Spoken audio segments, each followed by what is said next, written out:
Hi, warriors. I wanted to come to you this evening at the end of a very long week and share a couple of thoughts with you.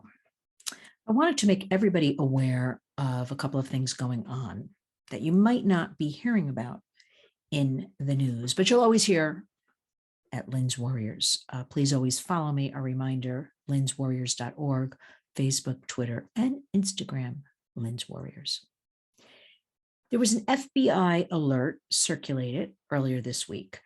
This new virtual kidnapping is going on, and many, many Americans, parents, are paying untold amounts of money to what they think is a ransom for their children. So let me explain a little bit. I'm sure you've heard of this. It's been going on for a while where, for instance, a grandma will get a call that her grandson in Italy, I'm using this as an example, is being held for ransom. And the grandma will wire $2,000. That's a scenario. FBI is telling us that this is increasing and escalating, and many people are embarrassed, so they don't come forward. They're not talking about it. It is happening, I am told, in every state. So what they're doing is they are scouring the criminals' social media, and they're looking to see. And this is one of the reasons, warriors, I'm always saying, don't put your children's pictures online. Don't put in real time where you're traveling. Don't make announcements. Do things afterwards if you're even going to do it. And I seem to be missing an arm here. Where? These virtual backgrounds. Let me get back to the story. And so the criminals are scouring the internet and seeing that little Johnny is visiting France and then contacting the parents or grandparents. And people are sending money. Do not send money. And what you need to do if you get any kind of messages like this on the phone, online, is you need to call 911 immediately and ask to be connected to the FBI, because this is called virtual kidnapping. Have you noticed everything's virtual these days? So we have that going on, virtual kidnappings. Again, 911, ask to speak to the FBI, be connected to the FBI, and they will help you, your local police precinct. So that's number one, virtual kidnappings. Number two, I had a very interesting radio program this week, which is every Wednesday, Lynn's Warriors on WVOX here in New York. WVOX.com, WVOX app across the universe, warriors. If you're in New York, New Jersey, Connecticut, it is live 1460 a.m. And my guest was Kristen Jensen, and Kristen is the founder of Defend Young Minds and digitalbrain.org, Digital Brain Defense. We have to arm the kids, and you've heard me say this before, we have to inoculate them against predation, against pornography, this escalation of horrible images. And it's not, when they will see them or if they will see them. They are going to see these images. We know that we have, by the age of 11, most children have seen pornographic images. And I want to remind you, this is not just, two people having sex. These are horrible, graphic, violent images. So I want all of you to learn more about this, because this is a crisis within the whole crisis of sexual exploitation that most are not talking about. We have studies, and you'll see these studies if you go to defendyoungminds.com. And I highly recommend defendyoungminds.com, because Kristen has outlaid and done all the work for you. And these are tough subjects. These are overwhelming and dark. She's done all the work for you. So take advantage. Sign up for the newsletter.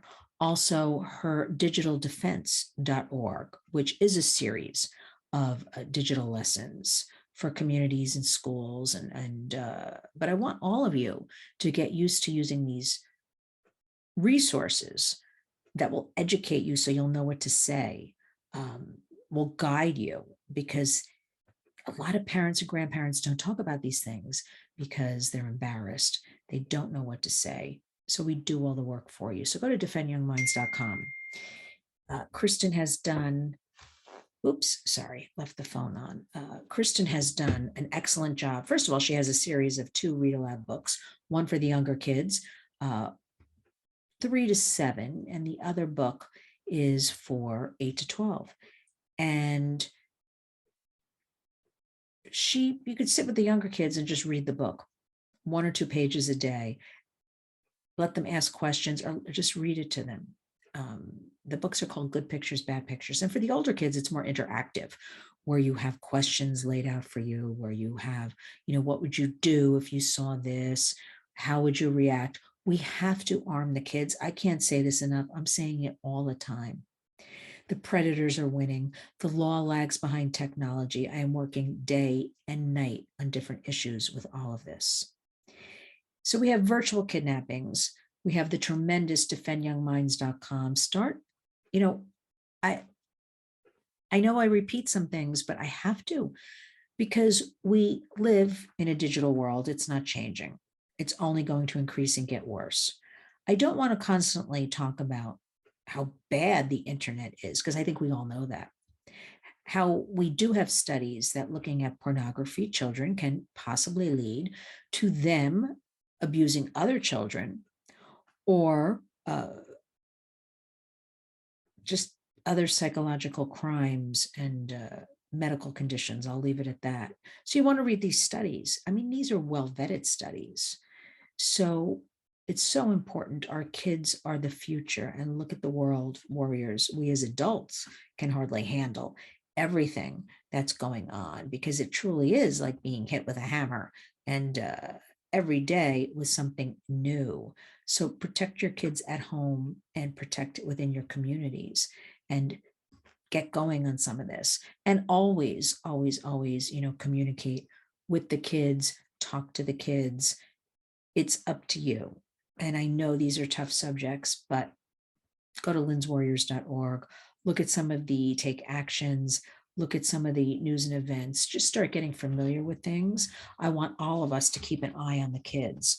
And we can't do this 24/7, but we can start opening up the conversation. We can start leveraging this internet for good and saying things like, let's talk about, what are you looking at? What do you like to look at on the internet? Are these your friends you're playing this game with? You must familiarize yourself with the safety filters and features and pins and streaming and all this jazz, warriors, because it is a lot. But I'm warning you, I see the very near future, and it's not pretty. It's pure predation. We have to remember our children are the product. Our children are the future. Our children are what big tech is looking at to sustain them and grow. Instagram finally, after 12 years, announced, after being pressed, you remember the congressional hearings a few months ago on safety features. Well, I am here to tell you that their family hub announcing safety features gets a great big fat F as in fail, and other words, but F for fail for now. These safety features, you know what? They jumped on the bandwagon before they're legally forced to do something, and they don't work. The child has to allow the parent access to their phone and grant permission. Now, come on. This, you're supposed to be on Instagram. You're not supposed to be 13 and under, but we know a lot of kids, because the sign-on mechanism, check off boxes and things, is not too strong. So we know younger kids are even on it. But even if you're 13 or 14, the legal age for Instagram, the age they say is acceptable, there's so much going on Instagram, including buying drugs, including sexual conversation, including trafficking, everything. So these safety features don't work. Then we have Facebook announcing this week that they're going into a new business. When they announce they're going into a new business, it means it's already done, where they will be, I'll use the word infiltrating, into the school systems and presenting a new program, gathering the data on our children and utilizing it for studies and how to make better products. Well, I don't know what that is. I mean, remember, we used to send the kids to school and think they were safe, and now it seems like you send the kids to school, it's a horror scene. I don't know what this whole Facebook is. Again, I posted the story on linswarriors.org Facebook getting involved in the education of our children. But remember, Facebook is kind of old now, and they're always looking for new ways to make money, product. And the product is always our children, our teens, our youth. So we've got all that going on. You have to be aware. You have to talk to the kids. And I'll be announcing some live events here in the tri-state area. I'm in New York City, so that's New York, New Jersey, and Connecticut.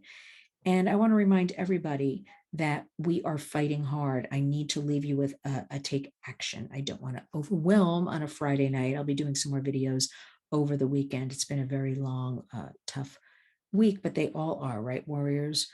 The take action is if you are in, well, I want all of you to listen because this will sweep our country.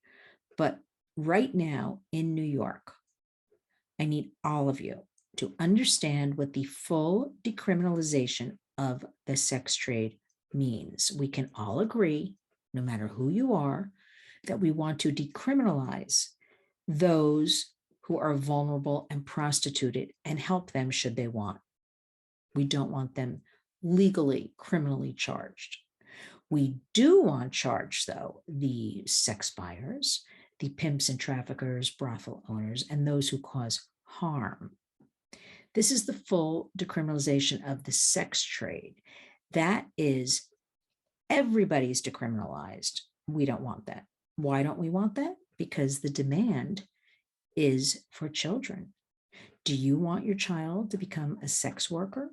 Do you want to go to career day, perhaps at school, and there's a fireman and a policeman and a sex worker? Because that's what everybody wants. So we want something called the equality model. And again, that is decriminalizing those who are prostituted, should they want, helping them with exit strategies and resources, medical, psychological, job training, housing. But keep those who cause harm. They need to be held accountable, including the sex buyer. We really don't hear warriors too much about the sex buyer. I think if we had more of a campaign of talking about them, of doing something, we would definitely be ending the demand. I went to a very interesting this week event in person. It's so good to be out in person after 2 years, and things are opening up a bit, at a place called Roosevelt House, which is here in the city on East 65th Street. It used to be the home of Eleanor Roosevelt, and it's now aligned with Hunter College. And I've gone to a few events there a few years ago, and then everything shut down, and we're back to events. And it was called Last Girl First. And I wish I could take all of you and bring all of you. I wish you were all there at the event with me. It was the Swedish consulate, the French consulate. It was our fearless leader and partner, Tiana Bename, who is the executive director of the Coalition Against Trafficking in Women. It was 2 survivors that I just think are terrific, Melanie Thompson and Laura Ramirez, girls of color. And it was also an organization called CAP International, and that is Coalition Against Prostitution. So it was this getting together, and CAP presented their findings, Last Girl First, and findings such as this pro-sex trade movement in the United States. Only 5% of those prostituted are pro-sex trade. The other 95% want out, want exit strategies. You know, it's a small amount of people making the biggest noise, but isn't that always the way, warriors? But 5%, and that 95%, and we're talking vulnerable, marginalized communities, girls of color. We're talking those that are in the LGBTQIA community, because remember, it's easier to coerce, to force those who have nothing, those who are at their most vulnerable. So I'm not talking right now about a girl who's in a nice house doing webcamming or OnlyFans. I'm not even talking about them right now. I'm talking about what is going on with our youth, our kids. And there's this missing link because a lot of parents I talk to and grandparents are loving and giving and want to learn more and want to take action. But now I'm talking about kids, they don't have anybody. How are we going to really help them? Where are they going to go? Because we know that foster care is rife with sexual exploitation and human trafficking. It's just a fact. And we have to start talking about that more as well. So the kids are just re-traumatized. And so we've got 95% last girl first. And it's very, very interesting to hear. It was about an hour and a half, the study of girls and women in prostitution and how we got here. And I really have such a clearer understanding because warriors, I didn't even understand all this up until the last 2 years, what's really going on, the history of all and what's happening. So I want to leave you warriors with, we have to protect our children. We have to talk to our children. We have to communicate. We have to figure out, with the internet, not to attack them, but to join them. They have to be our partners. We have to make them our partners. And we have to break through. I am scared. I am horrified from what I am being told from law enforcement, those working on the border, what's happening. We're going to be absorbing all these women and children from the Ukraine in the coming month. What about our children and women and girls, boys, the forgotten ones with trafficking? What's going on? How are we thriving as a society? We're not right now. But what we can do is thrive within our own homes. So please always follow me. Go to lynswarriors.org. Retweet, share. The take action for you is go to that tab on lynswarriors.org. Take action. Find the equality model. That is what we want to do in New York State. As a matter of fact, in a couple of weeks, I am having the co-sponsor, Senator Liz Krueger, on my radio program to explain what's going on with this Sex Trade Survivors Justice and Equality Act. That's what we propose. We cannot have brothels next door. We also have in the works Assembly member from Syracuse, Pamela Hunter. She'll be on the radio program. If you didn't hear my segment last week with Maria Bartiromo, she did a great 4-part streaming series, Killer Apps we use daily that are dangerous to our lives. Get on board. There's a lot of information out there. So take it, use it, but go to that take action on lynswarriors.org and sign on, join the movement, learn more. Okay, you've got lynswarriors.org. Go to equalitymodelnewyork.org. 2 great websites with all the information. Join our movement, include your name and zip code, hit send. We need all of you. Numbers count. The other side is loud and vocal and well-financed and winning. So don't let your child grow up, your little boy or girl or grandchild, and get caught in the sex trade. It's time now to intervene, understand these issues, and understand in 2022, it's a whole new world. But there is a light at the end of the tunnel. You got me. I'm your warrior.